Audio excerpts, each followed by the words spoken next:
하나님께서는 성도들을 보호하시기 위해서 주변에 있는 사람들의 도움을 받게 하실 뿐만 아니라 또 초자연적인 그런 사건도 행하십니다.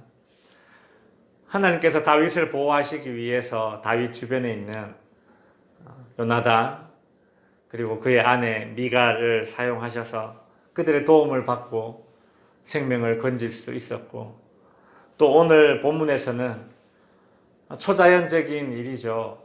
일반적인 일은 아닙니다. 하나님의 영이 아주 강하게 역사하셔서 다윗을 보호하시는 것을 볼 수 있습니다.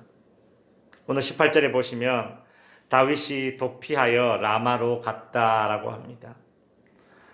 사울 왕을 피해서 라마라는 곳으로 도주를 하였습니다.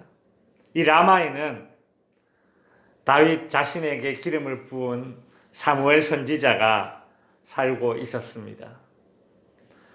왕에게 쫓기는 다윗이 의지할 이가 없죠. 어디에 간들 이 왕에게 쫓기는 다윗을 반겨 맞겠습니까? 그러니 다윗이 의지할 이는 사무엘밖에 없었던 것입니다. 18절 후반부에 보시면 사무엘은 다윗을 데리고 나요스에 가서 살았다라고 하죠. 이 나요스이라는 것은 어떤 특정한 도시 이름이 아닙니다. 우리말로 치면 변두리쯤 되는 것입니다. 그래서 그 밑에 절에 보시면 라마 나요스이라는 말이 나오죠. 그래서 라마라는 것은 지명 이름이죠. 그 사무엘이 살고 있는 지명입니다. 도시 이름이죠.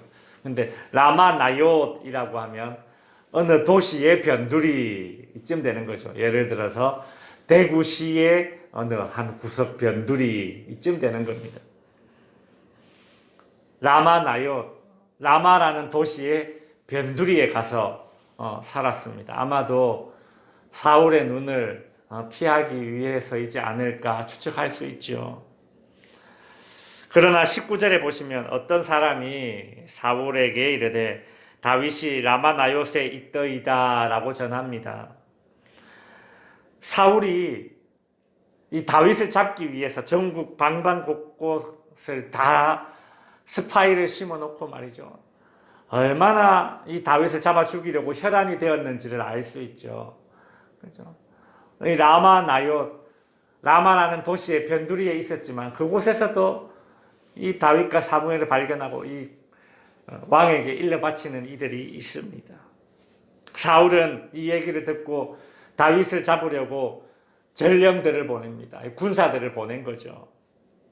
그런데 다윗을 잡으러 온 이 군사들은 이 라마 나요스에 도착해서 사무엘을 보자 그들에게 하나님의 영이 임하여서 이 군인들이 예언을 하게 됩니다.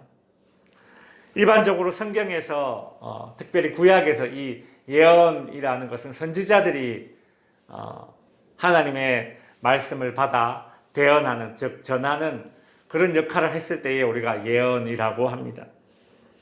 이 예언하는 사람은 분명한 자기의식이 있고 그리고 자신에 대한 조절 능력이 있습니다. 하나님께서는 말로도 하나님 뜻을 전하시고 또 어떤 선지자는 그 사람의 어떤 퍼포먼스, 그 사람이 하는 행동을 통해서 하나님의 뜻을 전하시기도 하시거든요. 그 사람들이 어떤 선지자가 어떤 행동을 하면 저게 무슨 뜻일까 궁금해서 쳐다볼 것 아닙니까? 그러면 내가 지금 하고 있는 이 행동은 하나님이 앞으로 이스라엘에게 이렇게 하시겠다는 뜻이야.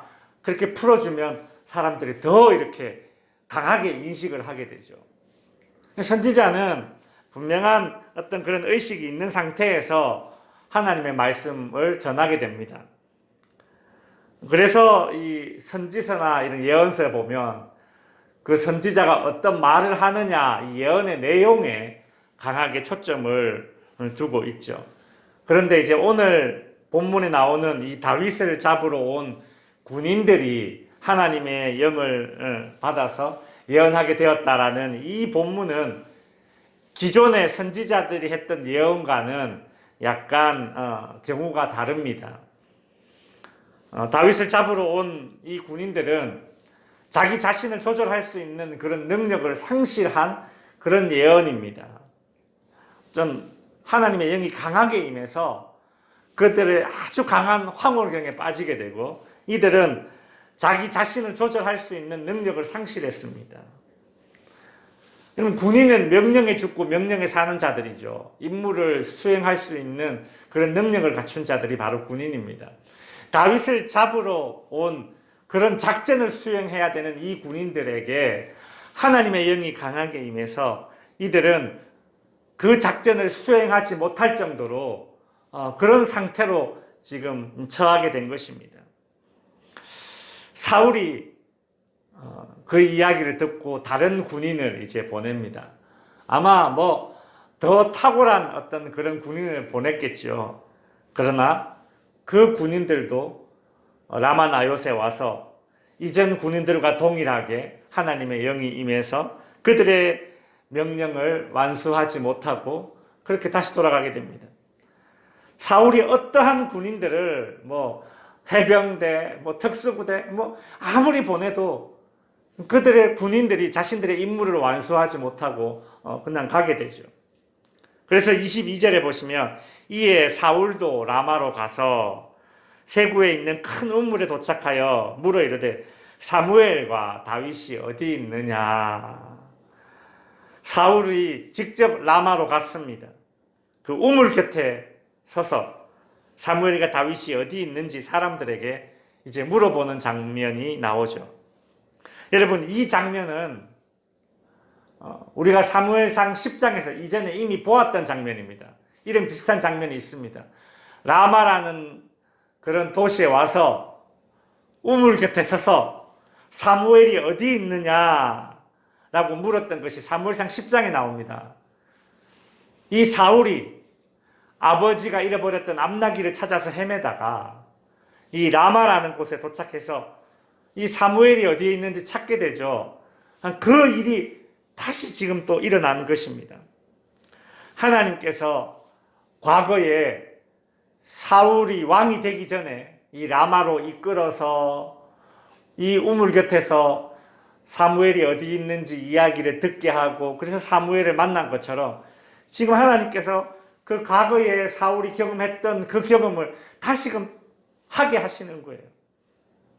사울은 자신이 이 라마에 도착해서 그 우물 곁에서 어떤 사람을 만나서 사무엘과 다윗이 어디 있느냐라고 물었을 때에 그들이 어디 저기에 있습니다. 그 이야기를 들었을 때에는 깨달아야 되죠. 이런 일이 예전에 있었는데 단순히 데자뷰 현상이 아니라 이 일이 내가 왕이 되기 전에 사무엘을 만나기 전에 이런 일이 있었는데 그러나 깨닫지 못하는 것이죠. 23절에 보면 사울이 라마 나요스로 가니라 하나님의 영이 그에게도 임하시니 그가 라마 나요스에 이르기까지 걸어가면서 예언을 하게 됩니다. 사울도 이제 예언을 하게 됩니다. 여러분, 이 장면도 사무엘상 10장에 나오는 장면과 매우 흡사하죠. 사울이 라마에 도착해서 사무엘 선지자를 만났을 때에 어떤 일이 일어났습니까? 왕이 되기 전에 사울은 이 라마에서 하나님의 영이 임해서 그때도 예언을 했었습니다. 왕이 되기 전에 이 라마에서 하나님의 영에 강하게 붙잡혀서 예언을 해봤기 때문에 사울은 이미 그런 경험이 있기 때문에 지금 자기에게 일어나는 이 일이 도대체 어떤 일인가 알아차려야죠. 이것은 하나님의 개입이시구나. 지금 하나님이 역사하시고 있구나. 지금 나로 하여금 이 다윗을 죽이려는 이 계획을 하나님이 막고 있구나. 이걸 깨달았어야 됐는데 사울은 깨닫지 못합니다. 24절에 보면 사울은 사무엘 앞에서 예언을 하며 하루 밤낮을 벗은 몸으로 누워 있다라고 하죠. 이전에 사무엘상 10장에서는 사울이 왕이 되기 전에는 사울이 예언했을 때에 그 당시에는 이렇게 기록되어져 있습니다. 여호와의 영이 임하여 예언을 하고 변하여 새 사람이 되었으니. 그러나 지금은 어떻습니까? 지금 사울하는 이 사울왕의 예언하는 모습은 어떻습니까? 마치 실성한 사람처럼 이성을 잃고 자신의 욕망만을 추구하는 그런 벌거벗은 모습, 아주 추한 모습으로 그려지고 있죠. 말씀을 정리하겠습니다. 지혜로운 사람은 과거의 경험에서 배우는 사람입니다. 사울은 자신이 이전에 왕이 되기 전에 같은 장소인 이 라마에서 같은 방식으로 하나님의 영이 임해서 예언을 하는 이 방식으로 하나님을 경험했던 사람 아닙니까? 그는 하나님이 어떻게 일하시는지, 지금 이 일이 하나님이 하시는 일인지 알고 있는 사람입니다. 그런데도 지금 자기에게 일어나는 이런 일들을 통해서 하나님이 개입하신다는 것을 눈치채지 못하고 끝까지 다윗을 찾아서 죽이려는 그 일에만 몰두하고 있습니다. 여러분, 그만큼 지금 사울의 영적인 안목이 어두워졌다라는 것입니다. 성도 여러분, 어떤 일들이, 어떤 현상들이 반복해서 일어나서 나의 계획을 맞는다면 영적으로 민감한 사람은 하나님이 지금 이 일을 막으시는구나, 그렇게 깨달아야 하는 것이죠. 항상 일찍 깨달을수록 덜 얻어터집니다. 반복되는 일과 또 일상 속에 반복되이 듣는 말들이 있습니다. 그 안에서 우리는 하나님의 뜻을 분별할 수 있는 그리스도인들이 되어야 됩니다. 듣기 좋은 말만 듣고 듣기 싫은 말을 흘려보내는 것이 아니라 어떤 일이 일어나면 재수없는 일이 또 벌어졌네. 왜 나한테만 자꾸 이렇게 재수없는 일이 반복되나. 이게 아니라는 거예요. 하나님이 지금 내 인생에 강력하게 개입하고 계시는구나 라는 사실을 영적인 그런 민감함을 가지고 캐치해내는 것이, 그것이 우리 그리스도인들이 이 땅을 살아가는 그런 특권이자, 그죠? 특권이자 이것은 새로운 찬스가 되지 않겠습니까? 성도 여러분, 하나님께서는 전능하신 분이시기 때문에 그분이 일하시는 방식은 일반적인 상식적인 범위 내에서도 일하시지만, 그러나 때로는 오늘 본문에 나오는 것처럼 초자연적인 방식으로도 일하시는 분이 하나님이십니다. 하나님은 전능하신 분이시기 때문에 그렇습니다. 하나님의 일하심을, 내 인생에 개입하심을 어떠한 방식으로 제한하려 하셔서는 안 됩니다. 하나님이 이 방법으로 내 인생에 개입하시겠지? 아니요. 하나님은 전능하신 분이기 때문에 일반적인 방식과 초자연적인 방식으로 우리 인생에 개입하실 것입니다.